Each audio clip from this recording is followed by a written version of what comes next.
காலா தால் அல்லது மாக்கி தால் எப்படி ரெஸ்டாரண்ட் ஸ்டைலில் தயாரிக்கிறதுங்கிறத பார்க்கலாம். முதல்ல கருப்பு உளுந்த 12 மணி நேரம் போல ஊற போட்டுருங்க. 12 மணி நேரம் போல ஊறினதான கருப்பு உளுந்துலேருந்து இந்த ஊற போட்ட தண்ணியையே வச்சு அதுல தக்காளியை தோல் உரியற வரைக்கும் கொதிக்க விட்டு அந்த தண்ணியை திருப்பி ஒரு வடிகட்டியில போட்டு காலா தால்க்கு டிரான்ஸ்ஃபர் பண்ணிடலாம். பிரிஞ்சி இலை, சோம்பு, வெள்ளை மிளகுத்தூள்,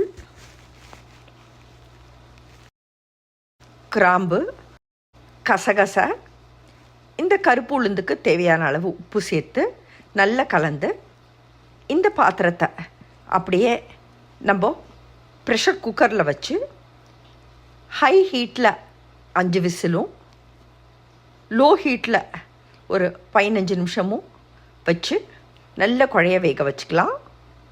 மீன்வைல் ஒரு பேனில் ஜென்ரஸாக பட்டர் நெய் போட்டு அதை லோ மீடியம் ஹீட்டில் சூடு பண்ணலாம். ரஃப்பாக நறுக்கின வெங்காயத்தை ஒரு பிளெண்டரில் போட்டு அதை இந்த மாதிரியான ஒரு பியூரியாக பண்ணி எடுத்துடலாம். வெங்காய பியூரி ரெடி ஆகிடுச்சு. அந்த டொமேட்டோஸை அந்த கருப்பு உளுந்து ஊற வச்சதான தண்ணியிலே போட்டிருந்தோம் இல்லையா, அதை எடுத்து அது தோலை உரித்து வச்சுருக்கேன். அதையும் அந்த பிளெண்டருக்கு ட்ரான்ஸ்ஃபர் பண்ணிவிட்டு அந்த தக்காளி வெங்காய பியூரி ரெண்டையும் கலந்து அதை இந்த வெண்ணெயோடு போட்டு நல்லா வதக்கலாம். இஞ்சி பூண்டு விழுது, சிவப்பு மிளகாய்த்தூள், தனியாத்தூள், பெருஞ்சீரகம் அல்லது சோம்பு, கசகச, கசூரி மேத்தி அப்படின்னு சொல்லக்கூடியதான காய்ந்த மெந்தைக்கீரை இலைகள். இது ஆஸ் ஆல்வேஸ் ரூல் தான். நல்ல கையில் உள்ளங்கையில் அழுத்தி பொடியாக்கி போடலாம். கொஞ்சம் சீரகம்.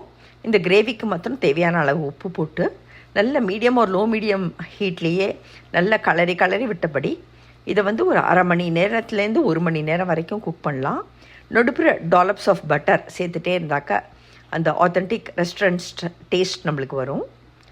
ஸோ இது வதங்கிட்டே இருக்கச்சு நம்ம ப்ரெஷர் குக் பண்ணதான அந்த கருப்பு உளுந்து ரெடி ஆகிடுச்சு. நல்லா அந்த ஸ்பைசஸோடு அப்படியே மேஷ்ட் கன்சிஸ்டன்சிக்கு அது ப்ரெஷர் குக் ஆகிருக்கு.